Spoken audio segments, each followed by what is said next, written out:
Hello mga beshiwap, ngayon ho ay mag-aalas 7 na ng gabi. Pero mukhang alas 12 ng tanghali. Aray ko. Mag-grocery tayo kasi katapos lang namin mag-dinner. Ayoko pang humiga at matulog. Wala na kasi akong gagawin. Kaya mag-bike muna tayo. Diba? Probinsya vibes. Well, nasa probinsya naman ho talaga ako. Probinsya ng Netherlands nga lang. Tawang ano eh. Tawang tagumpay baga. Charis. Dito tayo dadaan. Siguro kung sa Pilipinas ganito din yung araw. My God. Hanggang alas 10 ng gabi ang chismisan ng mga marites sa kalsada. Pero yung alas 7 hanggang alas 10 pa dumidilim. Eh minsan nga kahit gabi na eh. May nagmamarites pa rin eh. Bayaan natin sila. Yun ay kasiyahan nila. Alam nyo ba ang chismis ay nagiging history?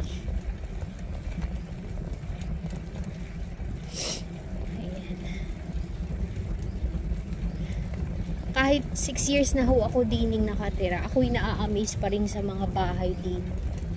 Kala mo maliit lang siyang tingnan sa labas. Pero pag pinasok mo sa loob yan, magaganda yan. Ganun.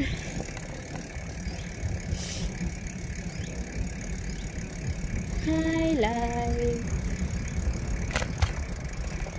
Tayo po ay liliko. Kakanan tayo. Pag dito kasi papunta sa grocery mas mabilis, like 5 to 7 minutes lang. Pag dun sa kabila mga 10 minutes kasi medyo malayo-layo dun. Tingnan nyo naman gaano katirik yung araw. Alas 7 ng gabi. Sus, naka-jacket pa ako, kala ko malamig. Init pala. Sa loob kasi ng bahay ni Opa malamig. Kahit winter malamig. Kaya nag-jacket ako. Mainit pala. But well, pag medyo mahangin-hangin ay nasa lilim, mainit, malamig siya.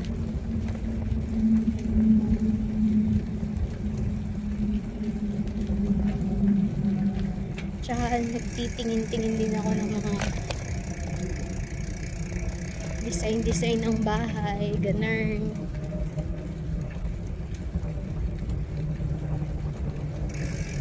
Kung saan ako makakatipid. Kailangan ko kasi makatipid ng gosh. Medyo malaki na yung nagagastos ko eh.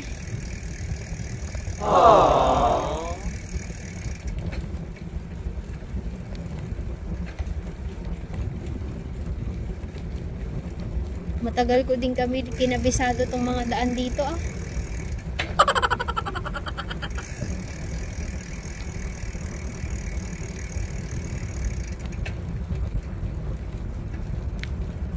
Oo, di ba? Lapit lang. Pero pag pabalik, doon ako nadaan sa kabila. Ayoko din kasi pag pabalik naman, paano ako? Pahon. Eh, mabigat yung dala ko, kaya hindi ako nadaan din pag pauwi. Na tayo tatawid. Showing. Highway na. The next day. Hello mga beshiwap. So Lunes na Lunes, kailangan natin mag-grocery.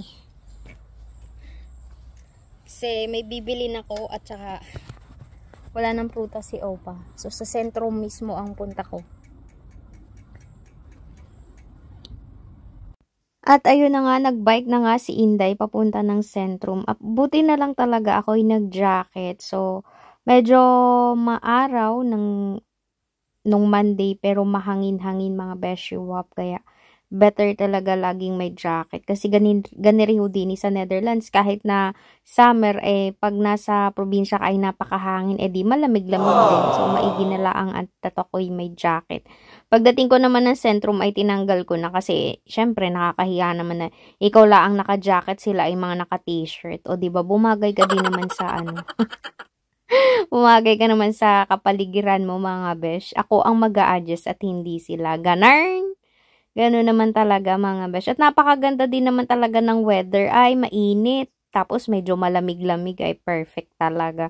Tapos ako hindi nalabas din ng hindi nakasombrero at saka naka-shades, naka-jacket nga ni. Para kahit baga ikay pa sentrum lang ay pormahan pero pang bahay pa rin ang suot. Ganon. So, malapit-lapit na rin mga besyo. Upsam nakamiss ng aking mga vlog. So, eto na ho. At magbablog na ho ulit tayo. Ako'y medyo okay na talaga. Naka-recover na dun sa pagkakasakit ko at the same time sa pagkawala na naman ng aking FB page na Inday Jersey. So, let's move on and look forward na lang tayo. Huwag tayong magstay sa isang problema na hindi na natin masusolusyonan mga besyo. So, naari na nga ni ako sa Centrum. A few moments later. Ayun, Centrum na tayo. Bibili na ako.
Init ang weather pero mahangin mga beshies.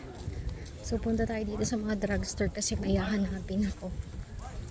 At ayun, nakabili na ako ng prutas ni Opa. Bumili ako ng cherry, tsaka ng peach, at tsaka ng pakwan. Pasensya na, iniisip ko paano pa yung mga binili ko mga beshiwap. Tapos ayan, umuwi na rin naman ako kasi wala din naman ako ibang bibilhin mga besh. So, alam niyo na tong daan na to. Dito ako dumadaan o di ba pasaway ako.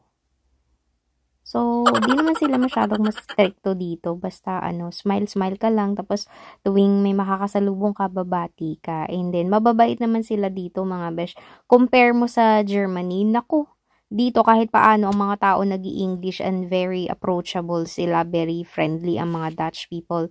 Hindi katulad sa Germany mga besh. Yun yung pinakaayaw kong country na napuntahan. Hindi sila masyado nag-English at hindi sila friendly, hindi sila approachable mga beshiwap.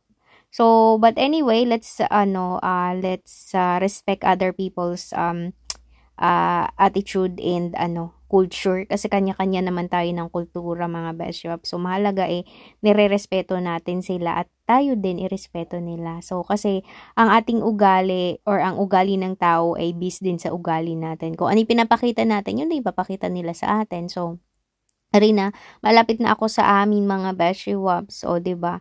Fast forward ko lang kasi pag hindi ko fast forward, medyo mahaba yung video. In a few months, makikita nyo yung mga green-green na yan ay magiging orange and brown na mga gash. So, that's it for today's video mga beshiwap and bye for now. Later. Hello mga beshiwap! So ito ay last Monday at ako ay nag-grocery and namili na rin ng pangpabox mga besyo. Tingnan nyo at napakatirik ng araw pero kahit mainit, malamig ang pakiramdam kasi maraming puno, mahangin-hangin mga beshiwap. Pero syempre Pinoy tayo kaya tayo ay magja-jacket at magja-jogging pants or mag-square pants para hindi tayo mangitim. Pero yung mga Dutch, nako, kanya-kanyang bilaran at kanya-kanyang sleeveless mga beshiwap. So, ganito po kaganda dito pag summer. Talagang napaka-green ng kapaligiran and then presko. Hindi siya ganun kainit. Lalo dito sa lugar namin ni Opa mga beshiwap. And after few minutes, eto na nga nakarating na ako sa grocery. May hinahanap ako kasi may nag-sale na chocolate dito. Hindi ko nabili last time kasi wala pa akong pambili. At ayun nga ni, pagdating ko, wala na. Tinanggal na nila yung sale. Tapos, ilalagay na naman nila yan ng regular price. Nakita niyo yung mga bata nakaapak kasi feel na feel nila dito yun pag summer. Gusto nila mag-apak kasi nga naman pag winter, ang lamig-lamig. Try mo mag-apak ng malamig mga beshiop. So, ang nabili ko lang din ay tea. So, lipat tayo ng ibang tindahan. Kaya ay may bibilin pang iba.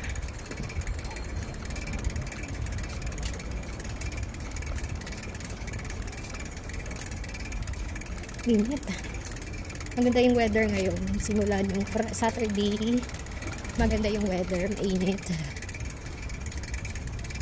Kumain kasi ako ng oyster, kaya hindi pa ako pwede matulog. Mamaya na lang.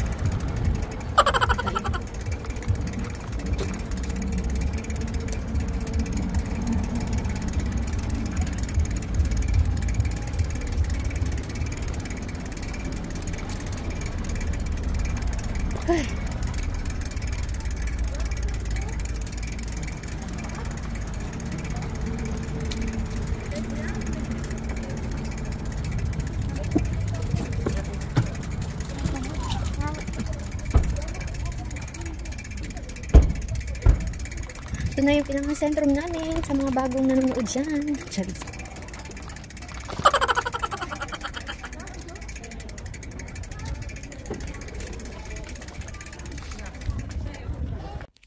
Ayun, at nakalipat na ako din sa isang grocery. Medyo natagalan ako kasi naghahanap nga ako ng mga sale na pang pa-box mga beshiwap. So, din naman nakakita ako ng creamer na 79 cents ang isa at saka, aray ko, sorry.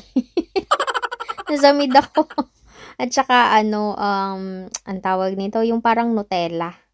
So, medyo mahal si Nutella kaya yung hazelnut na lang ang binili ko mga beshiwap. And ayun, pagkatapos ko din magbayad, pumunta naman ako dun sa bilihan ng mga prutas kasi nga, ang main reason kung bakit ako lumabas ay bibili ng prutas ni Opa, tapos ending hindi naman nakabili. Pero hindi naman nakabili ako ng pineapple at saka ng watermelon. Bumili talaga ako kasi wala na kaming prutas. Everyday pinapakain ko si Opa ng prutas para malakas siya after lunch at saka after dinner. So, yun yung panghimagas niya mga beshiop. So, tingnan nyo naman at napakaraming tao. Lahat ay nasa labas, tanghaling tapat.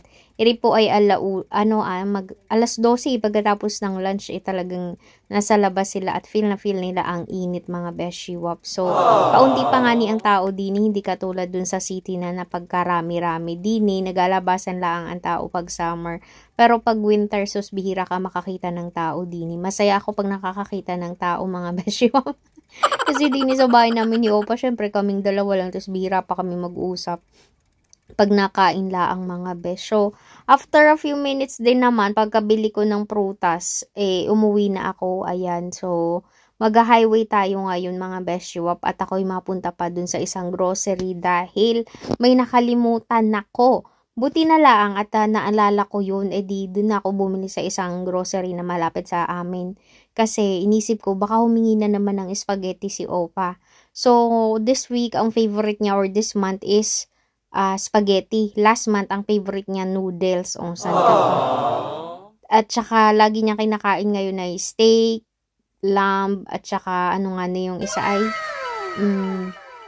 tahong. Kasi, season ng tahong ngayon dahil summer mga beshiop. So, pagbigyan natin ng hilig at per season laang naman yun. A few moments later. Nung puno na naman ang aking bike. So, ayan, nakapag-grocery na tayo. Tayo uuwi na mga besh. Tirik na tirik ang araw. Ang ganda ng weather for today.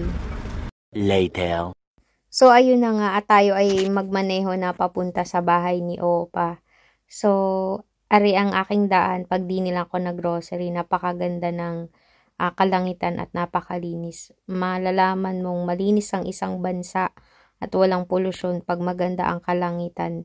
As in, blue, tapos ang daming puno na nakapaligid. Kaya, hindi ganun kainit. So, sana sa Pilipinas din, magtanim pa tayo ng maraming puno at hindi basta-basta pinuputulan ng mga beshiwap. So, ari na nga at nagakumahog ng umuwi si Inday kasi medyo natagalan ako. Ganirilaan ho ang aking trabaho dini. Mamalengke, magluto, at saka minsan inuutusan ni Opa. Pero nakakalungkot din kasi nga ho malayo sa Kabiasnan, malayo sa city, malayo sa kapitbahay. So, talagang maiinip at maiinip ka kahit ikaw ay masayahing tao. Ba't ganon? There will be a time na maiinip ka talaga mga besh. So, that's it for today's video and bye for now mga beshies!